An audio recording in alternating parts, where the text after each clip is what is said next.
Crees conocer una historia, pero solo sabes cómo termina. Para llegar al núcleo de la historia, tienes que volver al principio.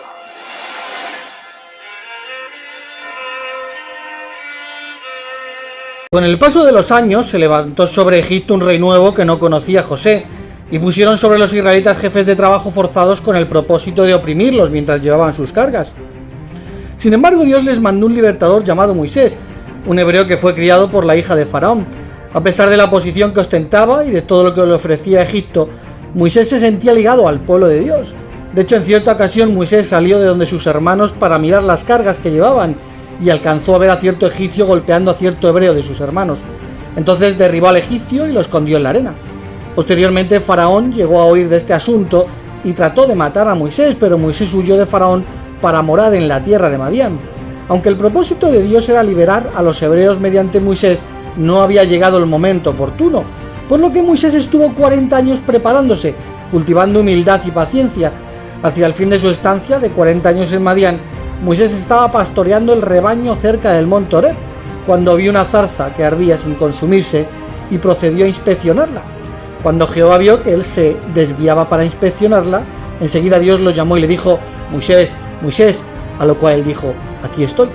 Entonces él le dijo: no te acerques acá, y siguió diciendo: yo soy el Dios de tu padre, el Dios de Abraham, el Dios de Isaac y el Dios de Jacob. Y Jehová añadió: estoy procediendo a bajar para liberarlos de la mano de los egipcios y para hacerlos subir de aquella tierra a una tierra buena y espaciosa, una tierra que emana leche y miel. Entonces Moisés, el descendiente de Abraham, se presentó ante el faraón para pedirle que dejara partir al pueblo hacia la tierra prometida, pero el faraón se negó y subyugó con más fuerza al pueblo hebreo. Esto preparó una guerra épica entre dioses, por un lado la multitud de tríadas de dioses egipcios y por el otro el único dios de los israelitas, Jehová. Por lo que a Jehová no le quedó más remedio que castigar a Egipto con 10 plagas. Estas plagas no solo derrotaron a los egipcios, sus dioses fueron avergonzados. Por ejemplo, en la primera plaga se convirtió en sangre las aguas del río Nilo, causando la muerte de todos los peces, algo que no pudo evitar el dios del Nilo, Hapi, pues se quedó impotente. La segunda plaga consistió en una invasión de hordas de ranas. El dios Rana y la diosa Rana, dioses de la creación, tampoco se opusieron a Jehová. Hasta ese momento los magos egipcios habían reproducido las 2 primeras plagas, pero no pudieron reproducir la tercera, que consistió en una plaga de jejenes. Tot, el señor de la magia, había perdido sus poderes mágicos y no pudo ayudar a sus sacerdotes. Y Geb, el dios de la tierra, no pudo evitar la plaga de jejenes. En la cuarta plaga, la de Tábanos, Egipto quedó totalmente destruido. Ni la diosa Buto ni el dios Horus pudieron proteger nada. En la quinta, todo el ganado egipcio murió. Ni Hathor, diosa con cabeza de vaca, ni Nut, también representada como una vaca, pudieron proteger a los egipcios. En la sexta plaga le salieron ampollas a hombres y bestias. El dios Amon-Ra, un médico que lo curaba todo, se quedó parado y no hizo nada. Los dioses Su, Min, Respu y Tefnut eran los dioses que controlaban las fuerzas de la naturaleza, pero en la séptima y octava plaga no pudieron impedir los truenos y el granizo que hirió a todo ser vivo de Egipto.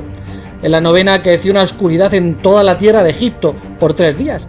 Mientras tanto, las luces de Ra, el dios Sol, Sekhmet, la diosa que llevaba el disco solar, y Tot, el dios Luna, no funcionaron, pues se le apagó la luz. En la décima, todos los primogénitos egipcios murieron de golpe, incluido el hijo del dios Faraón. Los dioses Bes y Buto, encargados de proteger a la familia real, tampoco hicieron nada por sus amados egipcios. Cuando sus dioses fueron humillados 10 veces, el faraón optó por dejarlos ir. Después de la 10ª plaga, los israelitas partieron de Egipto tras 215 años de estancia de la mano de Moisés. Sin embargo, el faraón cambió de opinión y salió con su caballería y sus carros de combate en persecución del pueblo de Dios. Mientras tanto, Jehová le dijo a Moisés que llevara a los israelitas a un lugar llamado Piahirot, un callejón sin salida del Mar Rojo. Entonces Jehová colocó una columna de fuego para detener a los egipcios. El relato bíblico nos cuenta que Jehová hizo soplar un viento durante toda la noche. Por fin los hijos de Israel fueron por en medio del mar, sobre tierra seca, mientras las aguas eran un muro para ellos, a su derecha y a su izquierda. De repente la columna se apartó de delante y los egipcios fueron en busca de los israelitas, pero Jehová estaba con su pueblo y los protegió. Primero sembró la confusión en el campamento egipcio y luego le dijo a Moisés: extiende tu mano sobre el mar para que las aguas se vuelvan sobre los egipcios y sus carros de guerra y sus soldados de caballería. Cuando esto sucedió, La destrucción acabó con los egipcios, hasta el dios faraón murió. Los textos de los templos y monumentos egipcios son prueba contundente de que este hecho sucedió. Algo que prueba lo ocurrido en Egipto es un papiro que un egipcio escribió contando la situación de caos por la que pasó Egipto, donde para él los malos de la película fueron los esclavos que tenían los egipcios. En el Museo Nacional Holandés de Antigüedades de Leiden se encuentra el papiro Ipuwer, que es un texto que registra las admoniciones de Ipuwer, donde se narra un gran desastre en Egipto, un Egipto afligido por desastres naturales en estado de caos, donde predominaba el hambre, sequía y donde hubo una fuga de esclavos que se llevaron las riquezas de los egipcios, donde la muerte estaba en todas partes de la tierra de Egipto, que coincide bastante con las 10 plagas narradas en la Biblia. Por ejemplo, el papiro dice que el río es sangre, la plaga está en todo el territorio, sangre en todas partes. Como el río estaba convertido en sangre, la gente no quiere probarla, la gente está sedienta en búsqueda de agua. Así está nuestra agua, así está nuestra felicidad, todo está en ruinas. La Biblia también dice que el río se convirtió en sangre. Al instante, la vara y golpeó el agua que estaba en el río Nilo a los ojos de Faraón y de sus siervos, y todo el agua que estaba en el río Nilo fue convertida en sangre, y la sangre vino a estar por toda la tierra de Egipto. Y de cómo se puso a cambiar en sangre sus canales del Nilo, de modo que no pudieron beber de sus propios arroyos. Por lo que la Biblia coincide con lo que dice este egipcio. La plaga está en todo el territorio, sangre en todas partes. La Biblia también cuenta que los animales y el campo sufrieron la plaga de parte de Dios. La mano de Jehová va a venir sobre tu ganado, que está en el campo. Sobre los caballos, los asnos, los camellos, la vacada y el rebaño habrá una peste gravísima. Cuestión que también vivió este egipcio. La tierra es maltratada, los animales sus corazones lloran, los ganados gimen, el hombre temeroso no lo distingue por el terror, uno se alimenta de hierba arrastrada en el agua, las aves no encuentran grano, la cebada ha perecido en todos los caminos, todos dicen no hay nada, el hombre de carácter camina triste por lo que sucede en la tierra, es un gemido lo que hay a través de la tierra mezclado con lamentaciones. También se menciona una revuelta de esclavos donde los nobles de Egipto lo pierden todo. La muerte está por todas partes. Los sirvientes abandonan su servidumbre y se comportan con rebeldía. El criado está llevándose lo que encuentra. Los nobles se lamentan, los hombres pobres en alegría. El oro, la plata, en los cuellos de las sirvientas mientras la riqueza está esparcida por la tierra. Los herales de sus vacas son para los ladrones. Mirad, los siervos comen de los ganados, los miserables ladrones. Mirad, los siervos comen los gansos. Mirad, las mujeres nobles padecieron el hambre, mientras los siervos se sacian con lo que fue preparado para ellas. La Biblia dice que tras la 10ª plaga, Faraón dejó partir al pueblo de Dios. Sin embargo, estos antes de su partida se apropiaron en forma de indemnización por los daños sufridos de las riquezas de los que fueron sus amos. Y ciertamente daré este pueblo favor a los ojos de los egipcios, y ciertamente ocurrirá que cuando ustedes se vayan no se irán con las manos vacías, y cada mujer tendrá que pedir a su vecina y a la mujer que reside como forastera en su casa objetos de plata y objetos de oro y mantos, y tienen que ponerlos sobre sus hijos y sus hijas, y tienen que despojar a los egipcios. No es extraño que para un egipcio esto fuera un robo, y que le doliera ver cómo ahora sus esclavos lo llevaban todo, dolor que no tuvieron ellos cuando oprimían a los esclavos.